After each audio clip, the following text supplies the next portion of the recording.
Hello all, I am Jay Prakash Rao, a senior faculty member for Economy, Geography, Ethics and Internal Security for UPSC, Prelims and Mains. Today I would like to introduce to you an institute, a young institute, but a very passionate and professional team which is more focused on the aspirants' success. That institute is Karthikeya IAS Academy, Visakhapatnam. Very professional, and they maintain a very professional way of dealing with it on time completion of syllabus, evaluating the answers, mock tests and daily tests are conducted in the classroom. So every aspirant who walks into the campus of Karthikeya IAS Academy will feel sure that he or she will definitely crack the most coveted and prestigious civil services examination. So I teach economy, ethics and internal security at Karthikeya IAS Academy, and I wish to introduce to you a topic as an introduction part to showcase, to make you understand the passion of teaching for UPSC civils in Karthikeya IAS Academy. So how passionate are we, how serious are we about the aspirant success is today's session all about. For model class, I have taken a very basic economy session to introduce to you the method of teaching, discussing, and a kind of faculty that Karthikeya IAS Academy hires for your benefit. As I already mentioned, I am Jay Prakash Rao, a former bureaucrat. I am an IRS officer. I worked in income tax department as a commissioner, and now I am associate with Karthikeya IAS Academy. So welcome you all to this session of economy basics. So Indian economy, what possibly can there be Indian economy? Because Indian economy is one of the best performing economies in the world. On PPP basis, we are the third largest economy. Almost on GDP basis, we are fifth largest, and we are performing well. We can see in the recent a couple of years ago, last year, we saw due to COVID, Indian GDP has contracted by 23.9% in the quarter. June to September quarter, we could have the 23.9% contraction. But now the same economists are promising that there are going to be a V-shaped growth, and we are calculating around 9% growth approximately. Even IMF and World Bank and all top rating agencies have projected that Indian economy will be growing around 8%. A huge comeback, a resilient strength of Indian economy, a robust economy at that. And we are very conservative in approach as far as our economy is concerned. And we are very hardworking, very talented Indians. And it's a good way to project our Indian strength of economy to the world. One of the best performing currencies, one of the best performing economies. And for the past 7.5 decades, 75 years, we have been performing very well despite their hardships.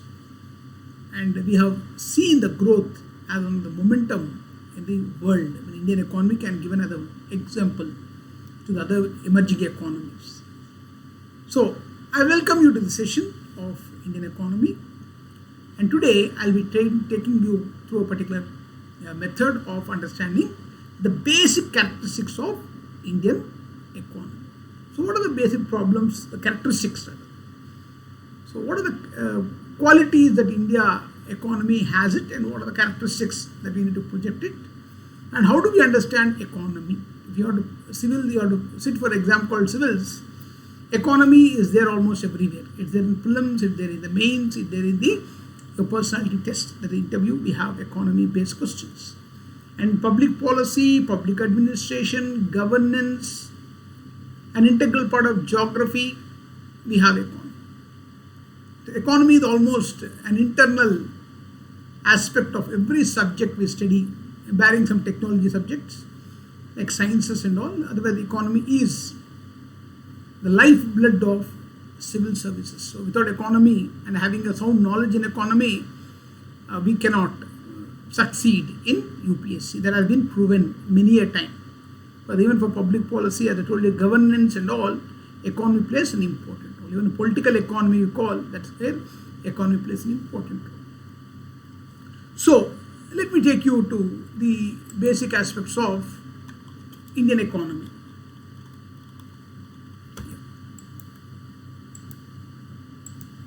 So the basic characteristics of Indian economy. So what are the basic characteristics? These are the very, very primary issues, very fundamental issues with economy. Despite all the success, despite all the growth we saw as far as the Indian economy is concerned, we praise the Indian economy in the world. We have adopted liberalization, privatization, globalization policy. We have gone for economic reforms. We have accepted digitalization. In fact, we are one of the best countries in the world as far as digitalization is concerned. So we have shown, we have accepted technology-related economic growth. We are one of the best performing economies, I told you. But at the same time, we can't ignore certain aspects, certain characteristics of Indian economy which are not as wonderful as we portray it to be. In reality, there are many issues which we consider even today as the lagging factors in the growth story of it. When you compare any other economy like China or any other country, Canada, Russia, USA, but not as populous as, but only thing is China. You can compare with China because of the population part of it. China is slightly more populous than us, but it's done a wonderful economic growth. Again, they have their own reasons for it. For example, China has a communist regime and they don't have human rights, they don't have free speech, they don't have opposition. Practically, there's no opposition at all. In case of India, we are a dynamic country.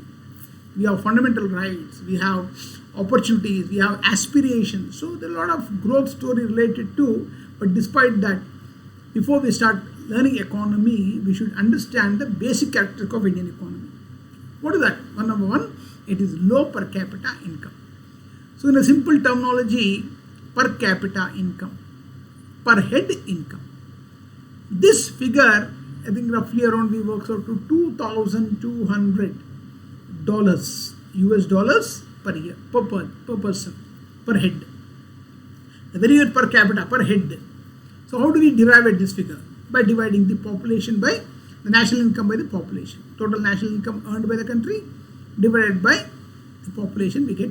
For example, national income is 1,000 and the population is 100.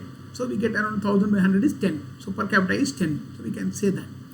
But it's very low. So how do we categorize low? When we compare with other countries. So who does this comparison? World Bank does it. The World Bank comes with a report called WDR, World Development Report. On every calendar year, they bring out this particular report. It talks about 4 categories of economies, the 4 categories countries in the world. One is the low income economy. Almost all sub-Saharan, African, equatorial region countries like Somalia, Eritrea, Ethiopia, they are the ones, they come into this particular low income. Then low middle income economy. That India comes under low middle income economy. Then upper middle income economy. Where countries like US, UK and all, they come under upper middle. Then high income, Switzerland, Sweden and all, they would, Australia for that matter, would come under the higher bracket of high income economies. So we come under the lower middle. We are not a poor country. We are not a low income, but we are lower middle. In the middle part, we are the lower side. So per capita income is less. That means the per head income we distribute is very less, with which the common man is unable to utilize or purchase certain basic necessary goods and certain services like hospitalization. They can't afford quality hospitalization. Then they can't afford good schooling for their children, or good books for their children, or clothing, or modern accessories like mobile phone, telephones, then televisions, and all that things, with footwear. So every aspiring person has requirements in all these. When I compare with the other person, we have a relative poverty issue, so we compare ourselves with others and say that we are poor. Fine. So that's one thing, because our per capita income is very low. The low income, lower middle income economy is the low per capita income. Then comes occupation pattern, mainly involved in the producing activity. What does this mean? Occupation pattern, the livelihood. Occupation pattern, the livelihood. What we do for surviving. So mainly the producing activity. Producing activities are the primary activities like agriculture, mining, then other fishing, the kind of a thing which we do. The basically primary activities. So here we have occupation. Most of the 58% of Indian population is dependent on agriculture. So agriculture is one area which is the most neglected economic sector. There is no scientific development there. There is no technological usage there. We don't have proper soil testing, how fertile the soil is, nor we don't have irrigation facility, because the peninsular India does not have a perennial rivers. Unlike northern India, the South India rivers are not perennial, so they dry up in summer, so there is no enough water in it. So almost we can only go for 2 crops instead of 3 or 4 crops. Nor we can have all year long cultivation, because we don't have good groundwater facility. So all these where the people are maximum dependent on agriculture and other activities which do not give them enough income. So we have a low per capita income because of that.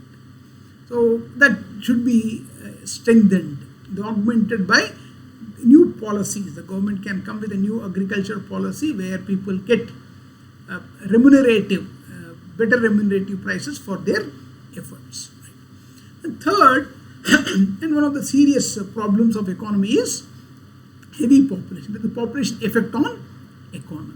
This is one area where it is more politically volatile topic, but nevertheless we should discuss as a part of civil's preparation. So heavy population, so population growth. There are 2 methods to calculate the population growth rate. The growth rate in population. One is average annual exponential growth rate. We call AAEGR. So here where you can take any random interval and you can calculate what growth rate we can see. Next is DPGR, decadal population growth rate. And then this is every 10 years when the census is done, we take the figure and calculate how much is the growth we have seen. So there are 2 ways of it. If you take a crude calculation, rough calculation, we get it about, to talk in a common man parlance, those who understand technical economic language and all, or population studies language, if you want to understand a common language, it's 53 persons, 53 new children are born in this country every minute. Every minute, India adds 53 new children to the economy. That works out to around 3,434 per hour, and our 1.64 crore population every year. Huge growth. But every year you are adding 1.64. Where are the resources to feed them, clothe them, get them educated, provide them medication? How about housing? How about density? All these things are a natural followed, a consequence of heavy population.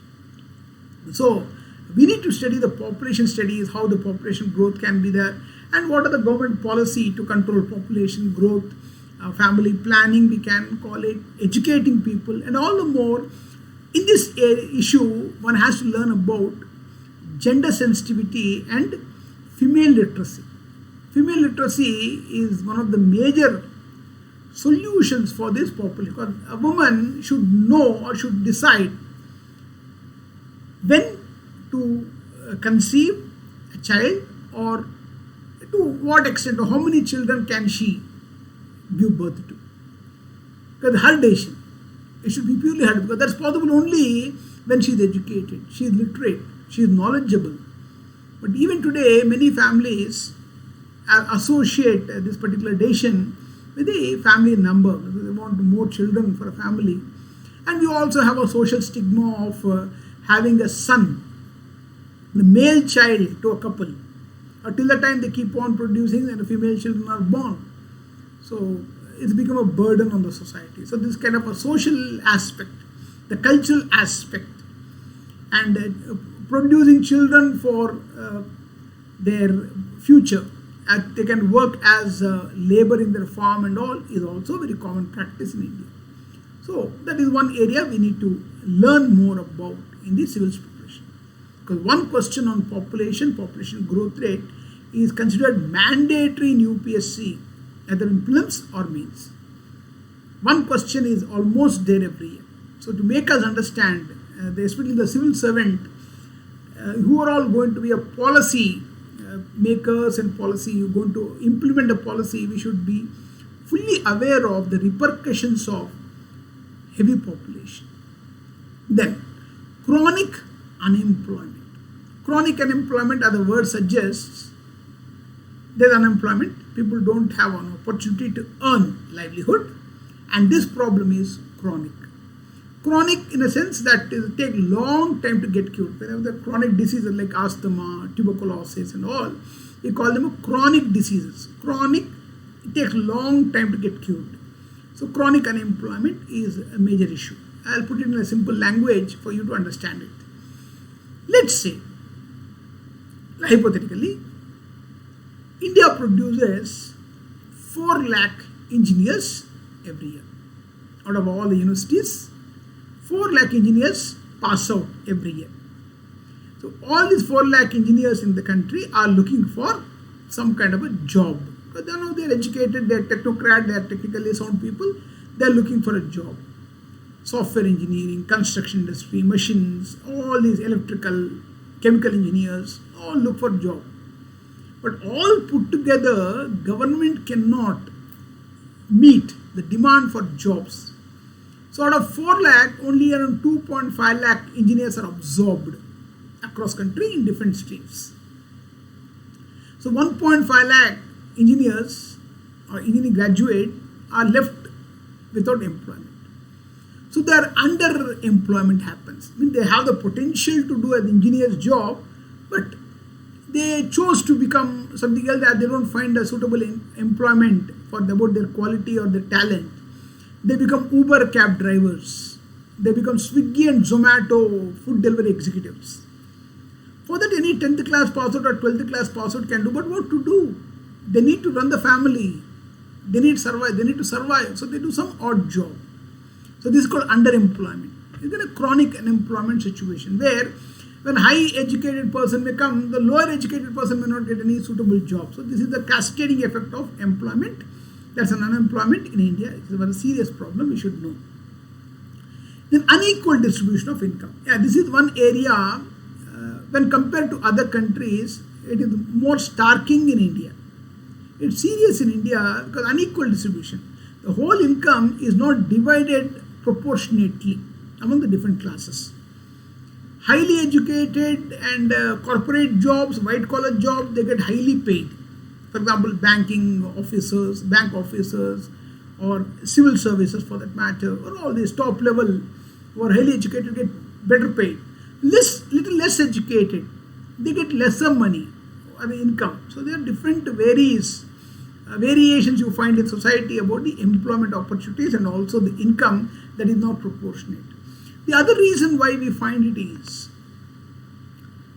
unlike other countries like European and American, North American countries and all, North America, Canada, US, the European countries, there if you look at their society, the difference between the haves and have-nots is obvious. You can't identify who is who is rich and who is poor. We can't. Unlike India and other countries. Now, by looking at a person, we can say this person is rich person, this person is not so rich person. The kind of a travel they do, because the kind of food they eat, the kind of houses they live in are quite obvious. So this is because of unequal distribution of income in a country.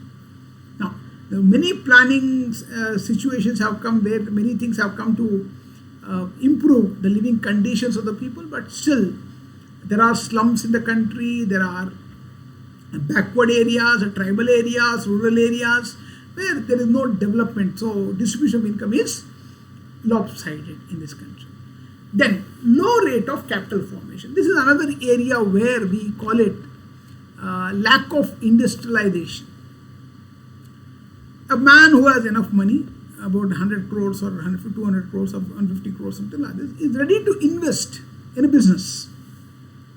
So some 10,000 people can get employment in the particular factory or industry. But why would these industrialists or the capitalists would invest in industries? Because they are worried about their return of investment. Okay. Return of investment, that if I am investing 10 rupees, I expect at least 1 to 2 rupees, 10 to 20% return. Somebody is investing 100 crores, he expects some returns in the form of it. Because for that there are a lot of policy decisions that have to be taken, and investment encouragement should happen. There should be a tax holiday, there should be encouragement. There should be environment clearances and all. Only then the industrialists would come forward to invest. So that happens. When that happens, the industrialization picks up and the capital formation happens. Government also can do its bit by developing infrastructure like more highways, more ports, airports, railway bridges, railway platform, railway stations, and all connectivity, all weather roads to every village. That's what you call Pradhan Mantri Gramin Sadak Yojana. That all villages should be connected with all weather roads. The huge potential for growth in this country, but only need a lot of investment. Thanks to the government last budget, government has earmarked 1.65 lakh crore rupees for infrastructure, which is a good idea, a good area, where a good step in the right direction to increase the capital formation, because there where people can utilize better jobs, better employment, and better services and better products as well technically. Then exit of private and public sectors, that is a mixed economy. When India got independent in 1947, the then Prime Minister Jawaharlal Nehru ji observed two diabolical economic conditions prevailing in the country those days. One is the capitalistic or democratic setup, like US, UK, France. They were all the pro-capitalistic, pro-democratic country. The other one was Russia, then some countries, then East Germany, China. There are some Yugoslavia and all would have go with the pro-communistic ideal, socialistic economy. So the world was divided into two groups.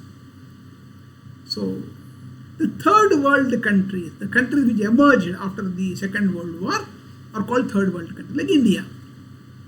India, Egypt, there are some countries which chose a middle path. Nehruji said, we will not either be totally capitalistic nor totally socialistic. At the same time, we have private investments happening and also public sector. For example, we have Tata Iron and Steel Company, TISCO in Jamshedpur. That is the private organization. It's a business organization held by a group called Tata Group. The one Jamshedji Tata started it.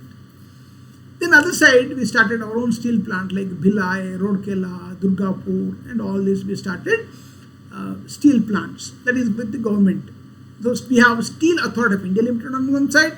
We have TISCO, Telco, Tata Iron Steel Company, JSW Steel. Other private organizations also exist in the same thing. Similarly, we have Life Insurance Corporation. We all have other private companies also. We have ICICI Bank on one side. We have State Bank of India on the other side. In every area, we have both. So here where it should be good, but what happened over a period of time? When it was the public run, there was lack of accountability among the different kinds of employees of this particular public sector units.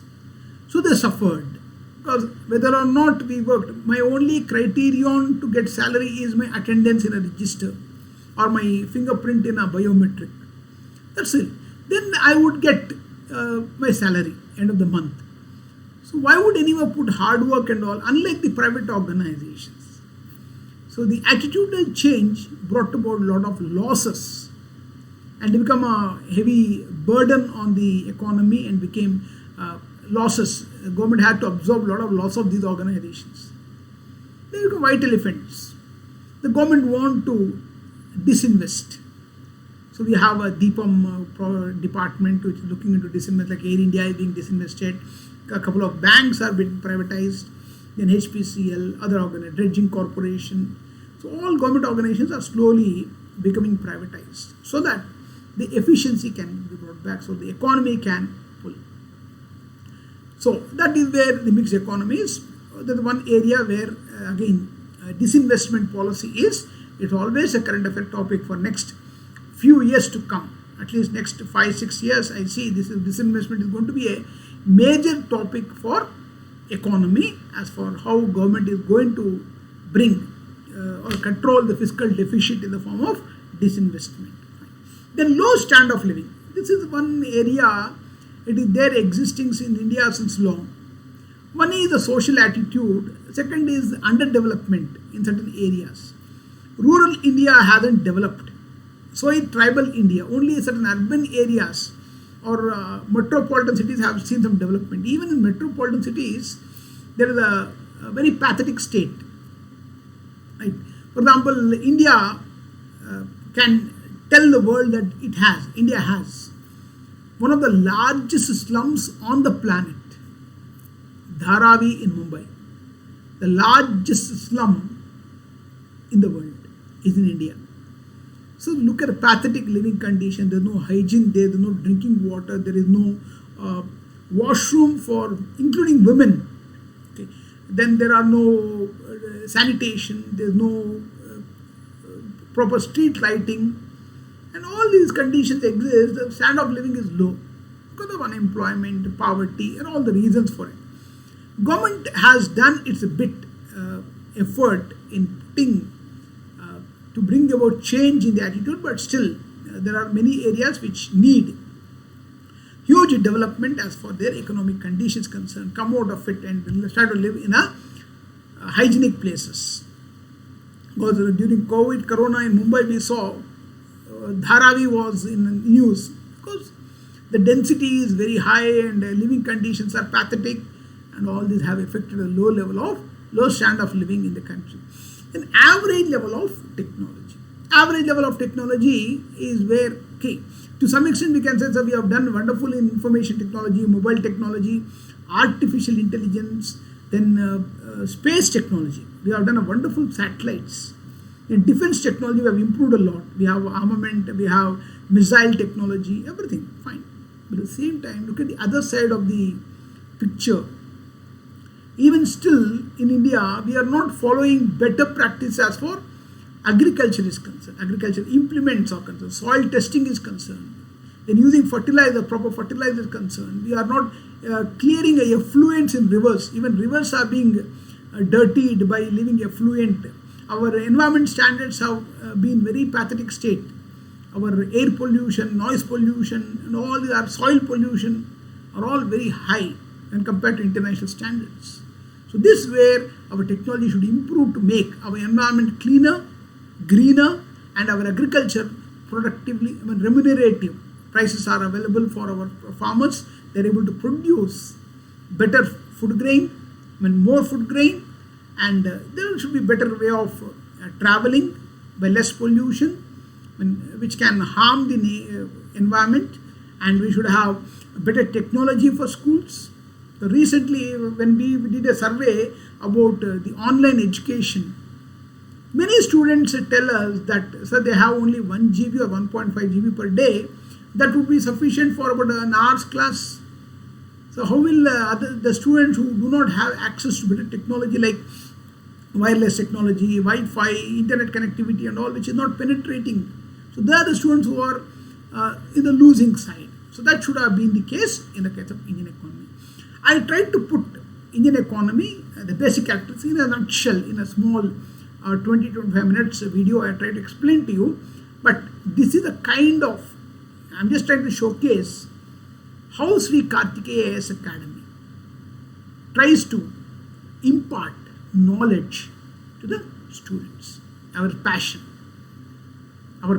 to see that you become a successful civil servant, and we mean it. But we believe, Karthikeya IAS Academy very seriously believes that our success comes from your success. When you are successful, we are automatically successful. Fine. So here where it is. So hope it's clear to you. Take care of yourselves. Stay safe. Stay healthy. All the best to you, and wish you all success in your future endeavors, especially in civil services, which is not difficult. Many people say that UPSC civil service is difficult. No, it's not difficult. It's different. It's a different volume altogether. You need to prepare for it. For that, if at all you visit Karthikeya IAS Academy, they'll be more than happy to tell you to how to prepare for it, and our counseling goes on there and help you with better preparation strategies. So all the best to you. Take care of yourselves.